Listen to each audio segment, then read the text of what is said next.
오늘 말씀은 구약은 요엘서 2장 1절로 11절, 서신서는 데살로니가전서 5장 1절로 11절, 복음서는 마가 4장 21절로 34절입니다.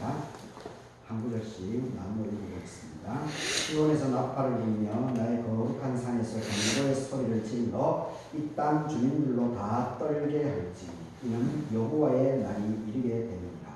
이제 임박하였으니 곧 어둡고 캄캄한 날이요 짙은 구름이 덮인 날이라. 새벽 빛이 산 꼭대기에 덮인 것과 같으니 이는 많고 강한 백성이 이르렀습니다. 이와 같은 것이 옛날에도 없었고 이후에도 대대에 없으리로다. 불이 그들의 앞을 사르며 불꽃이 그들의 뒤를 태우니 그들의 예전의 땅은 에덴 동산 같았지만 그들의 나중의 땅은 황폐한 들 같으니 그것을 피한 자가 없도다.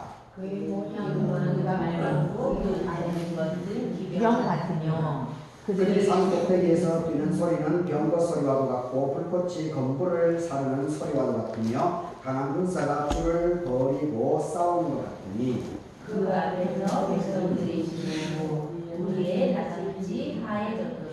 그들이 용사같이 달리며 무사같이 성을 기어오르며 각기 자기의 길로 나아가되 그 줄을 이탈하지 아니하며 피차에 그치지 아니하며 각기 자기의 길로 나아가며 무기를 돌파하고 나아가나 상하지 아니하며 성중에 뛰어 들어가며 성 위에 달리며 집에 기어오르며 도둑같이 창으로 들어가니 그 앞에서 하늘이 진동하며 하늘이 떨며 해와 달이 캄캄하며 별들이 빛을 거두더라. 여호와께서 그의 군대 앞에서 소리를 지르시고 그의 진영은 심히 크고 그의 명령을 행하는 자는 강하니 여호와의 날이 크고 심히 두렵도다.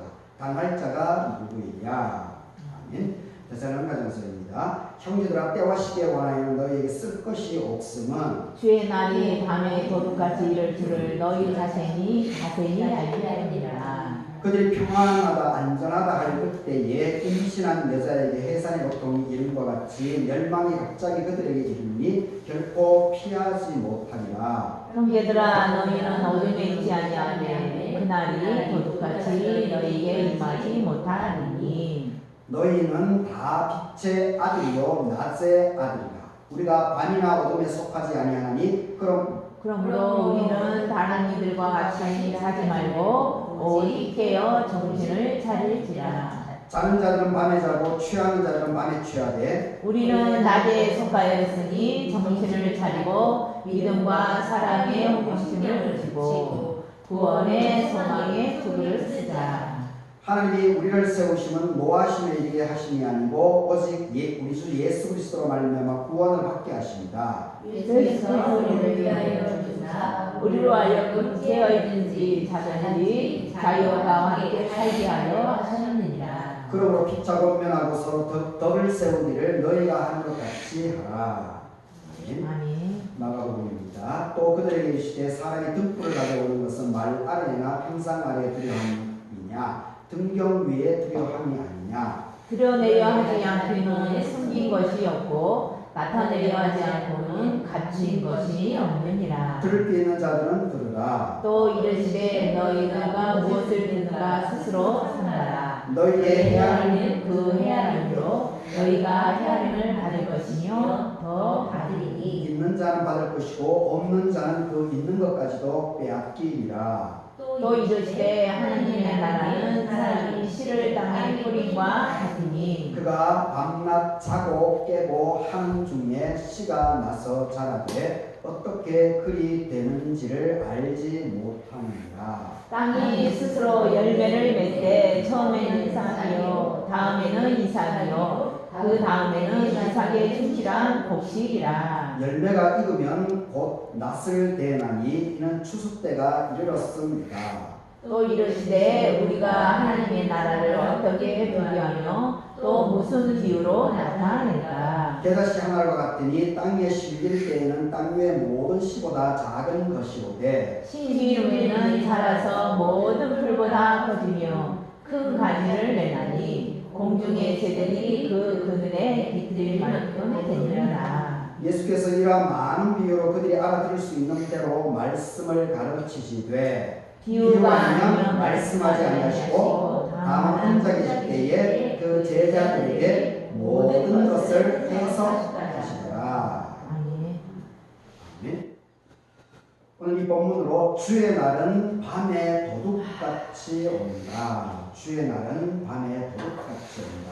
이런 제목으로 말씀을 생각을 해보도록 하겠습니다. 오늘 성령 강림절 이후 5번째 주일입니다. 그리고 절기로는 하지 4일째를 맞이하고 있습니다. 오늘 예배 청소하신 여러분들에게 하나님의 은혜가 되기를 바라겠습니다.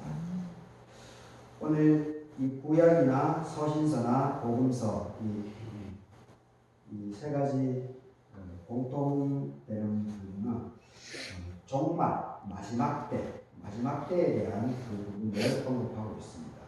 이번 주하고 다음 주에도 이제 주보를 보게 되면 구약은 스바냐서고 서신서는 베드로후서고 복음서는 누가복음인데 여기서도 이 종말 마지막 때 이 부분에 대해서 이렇게 본문이 배치가 되어 있습니다. 그래서 이번 주하고 다음 주에 걸쳐서 이 종말이라고 하는 부분에 대해서 같이 생각을 좀 해볼 수 있는 시간이 되기 때문에 참 좋을 것 같습니다. 이 요엘서에는 이제 여호와의 날 이런 개념을 쓰고 있습니다. 요엘서에서는. 그리고 데살로니가전서에서는 오늘 제가 제목으로 잡은 건데 데살로니가전서 사도 바울은 주의 날이라고 하는 개념을 쓰고 있습니다.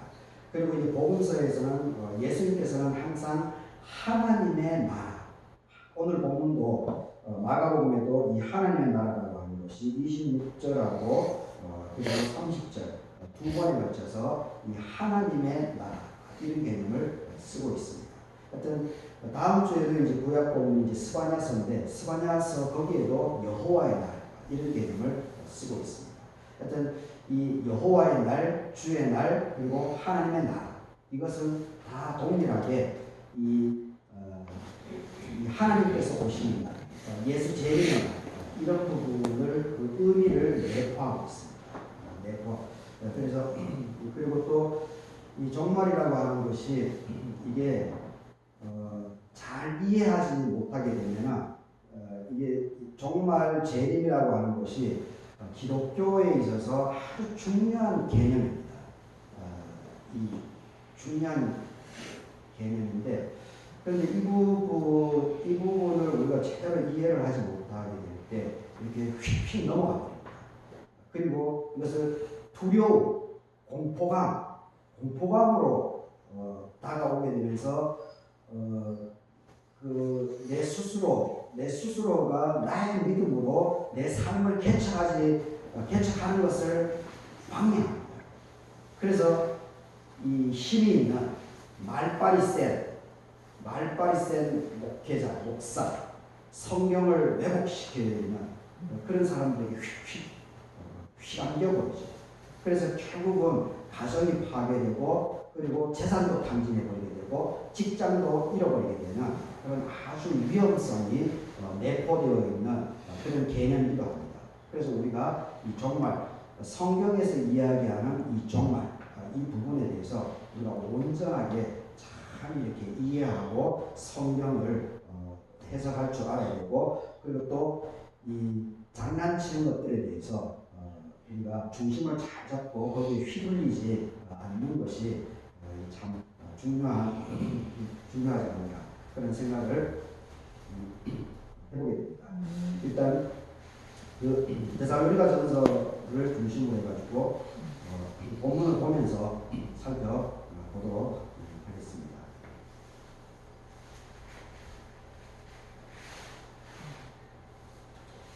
이 데살로니가전서 5장 1절 11절 사도 바울의 이제 그 부분인데 데살로니가 지난주에 이제 갈라디아서 본문이었었죠. 지난주에 이제 서신서가 이제 사도 바울이 쓴 갈라디아서 본문이었었는데 근데 지난주에는 갈라디아 교회에서는 율법과 믿음에 대한 이 부분들이 갈라디아 교회 공동체 갈라디아 교회 사도 바울이 떠난 이후에 갈라디아 교회 공동체 내부에 또다시 유대인들 중에서 그리스도인이 된 사람들, 이런 사람들이 들어오기 시작하면서 또다시 옛날 모습으로 율법으로 다시 회개하는 교회 공동체 내부에서 율법으로 다시 회개하는 그런 현상이 벌어지면서 갈라디아 교회 내부의 갈등이 일어났습니다. 대표적인 것이 이제 할례 문제죠.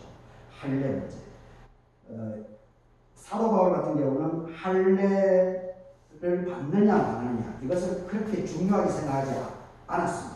가능하면 이제 할례를 받는 것을 권면을 했지만 그래도 할례 받느냐 안 받느냐 그것으로 믿음의 이 척도를 들이대고 그렇게 하지는 않았습니다.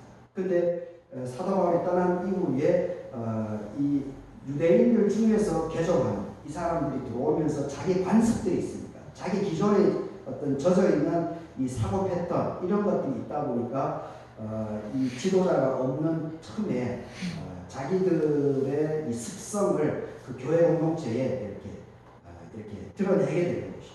그래서 이제 그 갈등이 일어나게 되나 그래서 율법과 믿음에 대한 부분에 대해서 사도 바울이 갈라디아 서신서에서 아주 이렇게 깊이 다루고 있습니다.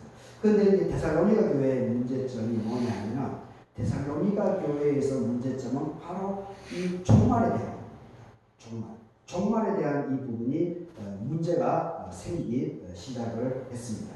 그래서 이제 사도 바울이 형제들아 때와 시기 예수 재림에 대해서 사도 바울도 그렇고 베드로도 그렇고 다음 주에 이제 베드로후서 3장 이제 그 베드로의 생각을 볼 수 있는 건데 종말에 대해서 사도 바울도 그렇고 베드로도 그렇고 초기에 예수 그리스도의 제자 이런 사람들에게 이 종말이 속히 올 것이다라고 하는 임박한 종말 이런 생각들을 많이 갖고 있었습니다. 그런 생각들. 워낙 이제 로마의 핍박이 강하고 그러니까 너무 고통스러우니까 아마 그런 현상이 벌어졌을지도 모르겠는데 그렇게 근데 예수님의 재림이 지연됐죠. 지금도 안 오고 있죠. 지연됐죠. 그러니까 이제 논쟁이 이제 벌어지기 시작한 겁니다. 그래서 형제들은 때와 시기에 관하여 너에게 쓸 것이 없으면 주의 날이 밤에 도둑같이 이를 줄을 너희 자신이 자세히 알기 때문이다. 이렇게 얘기를 하고 있습니다. 예수님의 말씀이 다음 주에도 나오겠지만 예수님의 말씀 이 마태복음 24장 36절을 보게 되면 예수님께서 그 부분에 대해서 분명히 얘기를 했습니다. 이 종말에 대한 하나님의 때에 대한 여호와의 날에 대한 그 부분을 마태복음 24장 36절에 제가 한번 읽어드리겠습니다. 그러나 그 날과 그 때는 아무도 모르나니 하늘의 천사들도 아들도 모르고 오직 아버지만 아십니다. 어느 누구도 모르고 오직 하나님 외에는 그 때와 시기를 아는 사람은 아무도 없습니다. 그러하기 때문에 어떻다 그것을 가지고 논쟁을 삼으려고 꼬투리를 잡으려고 그것을 분명하게 제시하는 그 자체 이 자체가 위험합니다. 이 자체가 잘못되었다는 겁니다. 뭐 잘못되었다는 것은 예수님께서 얘기하지 않았지만 모른다는 겁니다. 오직 하나님만 안다. 그 날과 그때는 하나님만 안다라고 분명히 얘기를 하고 있습니다.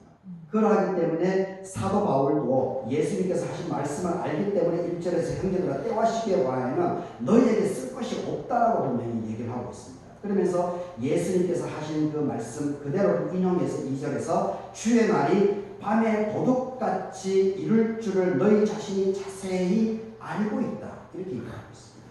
벌써 머리로 알고 있는 겁니다. 벌써 머리로 알고 있습니다. 그런데 몸으로 현실을 살아가는데 이것이 안 되는 겁니다. 머리로는 알고 있는데 이게 휩쓸려 들어가는 거죠. 그러니까 이제 데살로니가 교회의 이제 그 분위기 여기 그냥 스며들어가고 이게 아주 중요합니다. 이게 아주 중요합니다. 그래서 우리 스스로가 그래서 사람들은 내 중심이 확고하지 않으면 웬만한 사람들은 그냥 주변에 두세 사람이 막 이런저런 얘기를 하게 되면 그냥 거기 휩쓸려갑니다. 내 판단을 자기 생각이 있으면서도 불구하고 자기 생각을 내가 생각한 게 잘못됐나? 이렇게 하면서 저게 맞는 것 같네? 휩쓸려가요. 그러니까 이게 우리가 머리로 알고 있다라고 하는 것이 그렇게 유약한 거예요. 아주 약해 빠졌습니다. 그래서 알려면 제대로 똑부러지게 알아요. 정확하게 알아요. 그래서 따박따박 두세 사람이 10명이 100명이 그런 소리를 하더라도 아니야. 나는 이걸 볼 때 이렇게 이러이러한 근거가 있기 때문에 난 이렇게 생각해. 너희들이 잘못됐어. 이렇게 할 줄 알아야 돼. 그것이 능력 있는 사람. 그것이 진짜 제대로 된 지식. 제대로 머리에 제대로 든 사람입니다. 저 역시 그러지 못합니다. 그 정도로 흐리멍텅한 거죠. 저 역시. 지난주 목요일 오늘 주보에 이제 사진으로 편집해서 올린 건데, 남원제일교회에서 남원기도학당, 그리고 기장농고, 그리고 전북동도회 생태공동체위원회, 그리고 한신대 교학협력센터, 그리고 한국신학연구소 공동으로 주관해가지고 그 기장신학, 생태신학에 대한 기장 영성, 앞으로 지금은 지금 계속해서 나오는 것이 이 생태 문제입니다. 생태 문제입니다. 환경 문제입니다. 기후 문제입니다. 이건 어쩔 수 없습니다. 1.5도를 막아내지 못하면 이거 진짜 인간 공룡이 멸망했던 시기가 있지 않습니까? 공룡이 멸망한 시기가 있습니다. 공룡은 멸망했지만 지구는 유지가 됐습니다. 지금 1.5도가 되어버리면 인간이 멸종될 수도 있다라고 하는 보고서는 계속 올라오고 있습니다. 그런 부분에 있어서 이 종말은 어떤 부분에 있어서는 가까이 다가왔다라고도 볼 수가 있습니다. 그래서 전 세계 지도자들이 협력해가지고 1.5도, 그래서 탄소 중립의 이야기를 하고 그렇게 하는 겁니다. 지금 우리나라 대통령은 아주 천박하게 오히려 그 반대로 원자력 발전소라든지 알리백도 모르고 우리 그 역으로 가고 있지 않습니까? 참 천박한 겁니다. 전 세계 그런 자체를 모르고 있는 겁니다. 그리고 어떻게든지 자기 개인 몇몇 사람이 소수 돈벌이 수단으로 권력을 지금 악용하고 있는 것이 지금 계속해서 노출되고 있습니다. 목요일날 결국 우리 교단에서 100회 총회 때 2015년에 제7문서를 발간을 했습니다. 제7문서. 우리 교단이 1문서, 2문서, 3문서, 4문서 계속해서 시기적으로 전 세계의 흐름을 나름대로 파악을 하면서 우리가 한국 상황에서 그리고 우리 기장교단으로서 우리가 어떻게 이 시절을 맞이해야 될 것인가 라고 하는 것을 총평을 계속하면서 그 대안들을 제시하고 있습니다. 그래서 15년도에 제7문서가 나온 겁니다.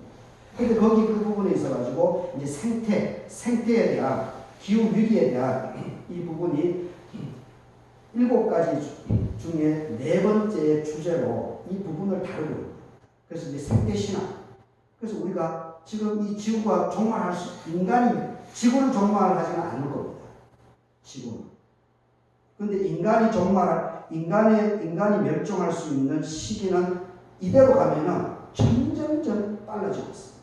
공룡이 소멸한 것처럼 인간들 자체가 사라질 수 있는 시점이 다가오고 있습니다. 그건 우리가 분명히 인지를 해야 됩니다. 벌써 북극 북쪽에 눈덩어리가 녹아들기 때문에 이것이 해수면이 점점 지금 높아지고 있는 보고서를 계속해서 오고 있습니다. 그래서 그 바닷가에 있는 그 나라들 지역 같은 경우는 방파제를 뭐 2, 3m 높이 세우고, 그런데 그 온도가 올라가기 때문에 해수면이 그건 비교가 안 됩니다. 비교가 안 됩니다. 우리가 노아의 홍수 사건 알죠? 노아의 홍수.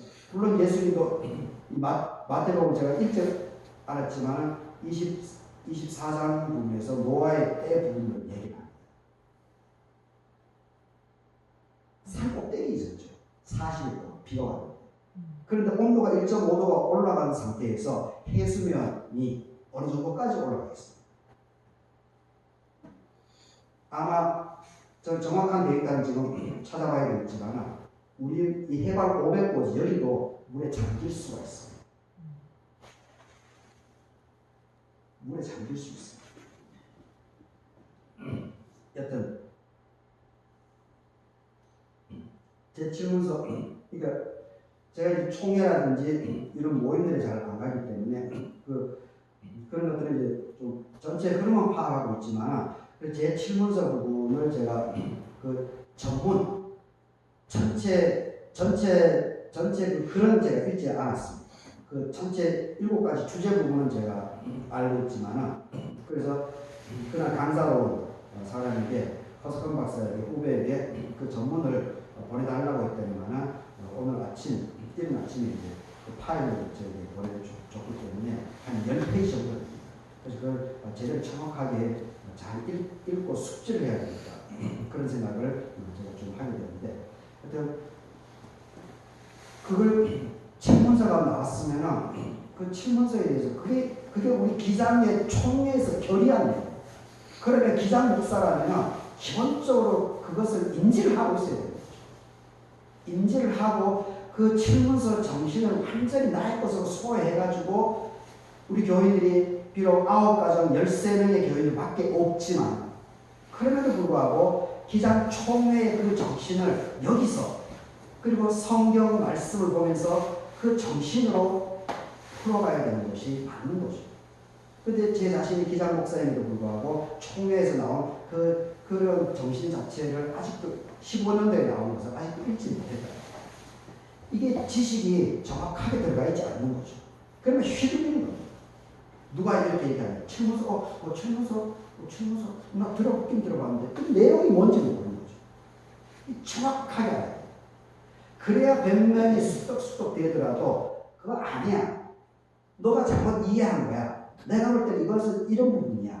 그러면서 자기의 중심성, 자기를 드러내려고 하는 것이 아니고 왜곡되는 것을 막는 겁니다. 왜곡되는 것을 막는 겁니다. 오늘 사도 바울 이 종말이라고 하는 부분도 이것도 바로 그런 겁니다. 장난질을 칩니다. 개교회로, 그리고 교회 돈이 많이 들어갈 때 교인들 돈을 뜯어내는 방식, 이런 것들을 악용하는 그런 무리들이 있기 때문에, 그런 잘못된 목사들이 있기 때문에 이런 것들을 우리가 잘 알 필요가 있는 겁니다. 이 구체적으로 지금 데살로니가 교회에 어떤 구체적인 문제가 있었는지 보게 되면, 오늘 본문은 아니지만 데살로니가전서 4장 이 10절, 11, 12절에 보게 되면, 너희가 온 마게도냐 모든 형제에 대하여 과연 이것을 행하도다. 형제들아 권하노니 더욱 그렇게 행하고. 11절 보십시오.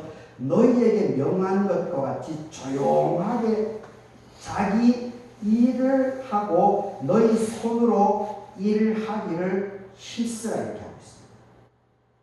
조용하게 자기 일을 하라는 겁니다. 자기 일을 하고 자기 손으로 내 일을 할 뿐만 아니고 직접 내 노동을 통해 가지고 먹고 사는 생존의 문제를 스스로 해결하라는 거예요. 이게 왜 사도 바울이 이런 얘기를 하는가 하면, 바로 이 임박한 종말론에 대한 얘기가 데살로니가 교회 공동체에 예수님이 올 거야, 예수님 재림할 거야, 곧 재림해. 그렇게 하니까 막 모이기는 하는데 모이면서 사람이 먹고 살아야 되지 않습니까? 입에 풀칠이라도 해야 되지 않습니까? 모여서 기도하고 성경 읽고 그런다고 해서 먹을 것이 나옵니까? 안 나오죠. 예수님이 곧 오시는데 뭘 생각을 왜 해? 먹고 사는 일을 왜 해? 예수님이 오신다니까? 종말이 온다니까? 그러면서 자기 할 일을 안 하는 겁니다. 그러면서 가정이 파탄되고, 그리고 또 자기 일을 하는 사람들에게는 야, 예수가 온다니까, 야, 너희들 뭐 해? 그래서 막 그 사람들 끌어당겨내요. 그러니까 이 사도 바울이 일을 하라. 그리고 직접 노동을 해가지고 먹고 사는 문제를 스스로 해결하라고 그런 식으로 하지 말고. 다미선교회 92년에 알지 않습니까? 1992년 10월 28일 이장님 목사, 제가 일부러 검색해 봤습니다. 보니까 이장님 이 양반이 번역가였더라고요. 번역가면 영어를 잘하겠죠. 유학을 갔다 왔는지는 모르겠지만 생명의 말씀사라고 전통적인 복음교단의 전통적인 그런 책들을 많이 출판하는 곳이죠. 많이 내는 곳입니다. 생명의 말씀사. 지금 있는지 없는지는 모르겠지만 제가 대학 갈 때 그 광화문 사거리에 그 본점이 있었던 걸 제가 기억하고 있습니다. 생명의 말씀사 번역 전문 위원이었다고 제가 어제 찾은 자료에 거기 있더라고요. 이 양반이 그 당시에 분위기가 있죠. 그 당시에 우리나라뿐만이 아니고 전 세계적인 분위기가 뭐가 있었습니까? 노스트라다무스의 예언 때문에 1999년 지구 종말이 온다라고 하는 노스트라다무스가 예언한 그것이 있다 보니까 이 전 세계적으로 그런 그 임박한 종말에 대한 그런 부분들이 책도 많이 나오고 그랬습니다. 우리나라의 이장님 목사가 그것을 92년도 10월 28일까지 아예 못을 박아놓은 거죠. 그래서 그 결과도 자세하게 나와 있는 걸 봤는데 거기 휩쓸려가지고 가정이 파괴되고 그리고 자살한 사람들 그리고 직장을 그만두고 10월 28일 종말이 예수님 재림한다니까 빠듯한 직장도 젊은 사람들이 그냥 포기해버리고 거기 모이고 여러 가지 병 현상이 일어났었습니다. 그런데 참 제가 놀랬던 것은 어제 보면서 그 돌아가신 꽃가루 목사님 보고 분노하면서 이장님 그 사건을 언급했어요. 제가 본 문서에도 있었었는데 제일 충격이었던 것은 뭐냐면 이장님 목사 이 양반이 92년 10월 28일 예수님이 재림하신다. 그러면 이 세상은 없는 거죠. 육신의 세상은 없는 겁니다. 그런데 이장님 목사라고 하는 이 양반이 뭘 해놨는가 하면 그 이듬해 92년 10월 28일 자기는 막 재림 강조하면서 사람들을 막 끌고 모으고 가정을 파괴시키고 그리고 자살하는 사람도 있고 젊은 사람들 중에 직장 그만둔 사람도 있고 근데 자기는 93년 만기 채권 93년이 만기가 되는 채권을 그 사람은 갖고 있습니다. 1억이 넘는 것을. 그게 뭡니까? 사기친 거죠. 자기는 92년 10월 28일을 믿지 않았던 거죠. 믿었다면 그 이듬해 93년이 그 채권을 살 이유가 뭐가 있습니까? 갖고 있습니까? 팔아야지. 미리 없애야지. 악한 거죠. 아주 악한 거죠. 목사라는 이름으로 이 종말에 대해서 악의용하는 거죠. 이 데살로니가 교회에 이런 주의 날, 종말에 대한 이런 문제점이 있었던 겁니다. 그래서 막 술렁술렁대고, 그래서 사도 바울이 그래서 이렇게 이 부분을 이렇게 언급하고 있는 겁니다. 주의 날이 밤에 도둑같이 이를 줄을 너희 자신이 알고 있다. 그들이 평안하다 안전하다 할 그때에 임신한 여자의 해산이 고통이 이룬 것 같이 멸망이 갑자기 그들에게 이르니 결코 피하지 못하리라. 형제들아 너희는 어둠에 있지 않고 그날이 도둑같이 너희에게 임하지 못할 것이다. 이게 중요한 겁니다. 오늘 요엘서에 나와 있는 여호와의 날, 여호와의 날이라고 하면 여러분들에게 어떤 이미지로 다가갑니까? 구약을 요엘서를 읽어보게 되면 상당한 이게 공포감을 느낄 수 있습니다. 근데 깊이 있게 이것을 읽어낼 줄 알아야 돼요. 깊이 있게 자세하게 이 본문을 이렇게 조곤조곤 이렇게 읽어보게 되면 공포감을 가질 필요가 없습니다. 공포감을 가질 필요가 없습니다.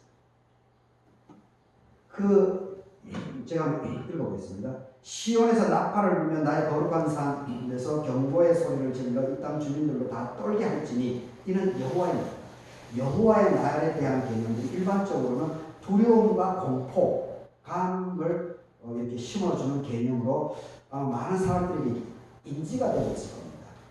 여호와의 날. 교회를 오래 다니지 않은 사람들은 뭐 그런 느낌이 없겠지만 여호와의 날이라고 하면 왠지 막 두려움, 무서움으로 이렇게 개념을 갖고 있는 교회를 오래 다니는 전통교회에서 오래 다니시는 분은 아마 그런 느낌이 올 겁니다. 근데 그것은 뭐냐면 그만큼 왜곡되어 있다. 내 자신이 왜곡되어 있다는 것을 봐야 됩니다. 성경 해석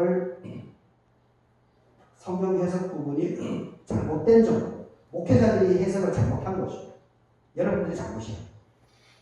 이제까지 목사들이 이 단어 부분, 이 본문 부분을 제대로 해석해 주지 않은 겁니다. 그러니까 이 공포감을 갖는 겁니다.